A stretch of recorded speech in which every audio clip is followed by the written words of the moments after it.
What's your sense of where we're at in terms of trying to understand to a degree the motivation that might have been behind this apparent attack?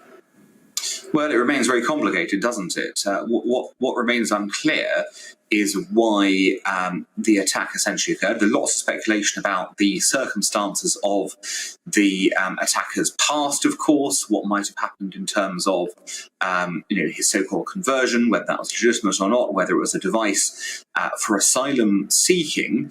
I guess, the working theory is that this was an aggrieved individual who had tried to stay here.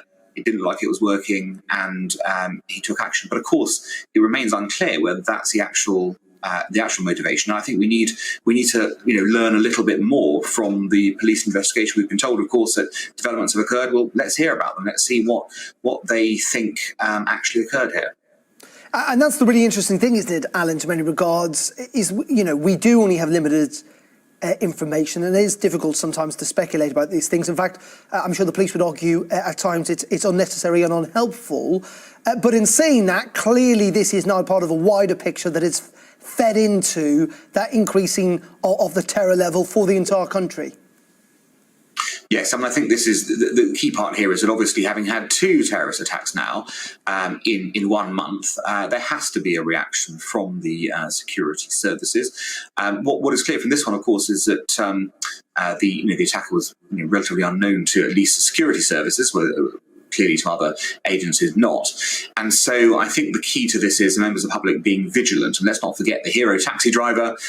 He was the vigilant one. He was the one who realised something was awry here. This was not a normal situation, a passenger going somewhere, and decided to take action that, put his life very much in the firing line, literally.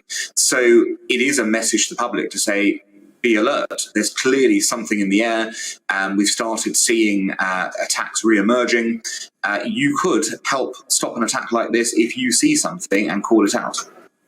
What is also interesting, kind of on a much wider picture, is that, thankfully in this country, it is quite difficult to get hold of explosives, even to make these improvised devices.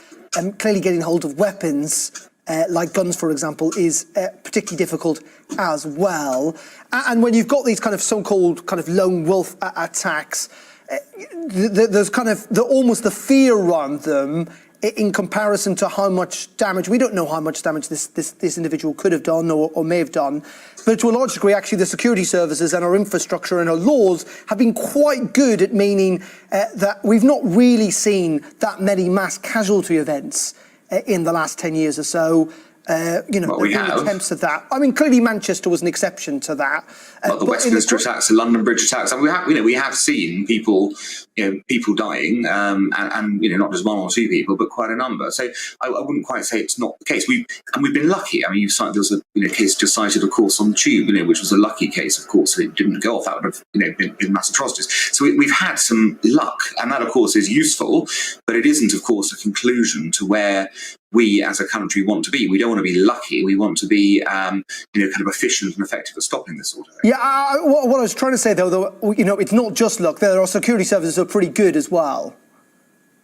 Oh, absolutely. Look, I mean, I think, you see the number of terror plots year on year. We're told this number of terror plots were underway.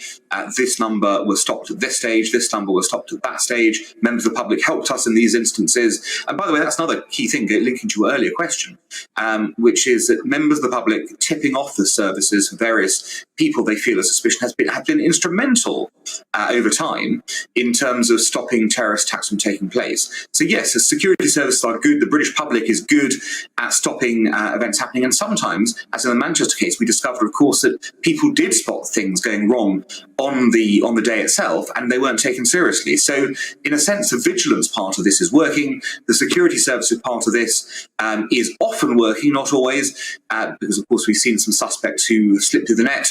And, of course, the sad truth is, the bomber has to get it right just once, whereas we have to get it right every single time. Indeed, very true, very true. Dr. Alan Mendoza, thank you very much indeed for your thoughts this afternoon there from the Henry Jackson Society.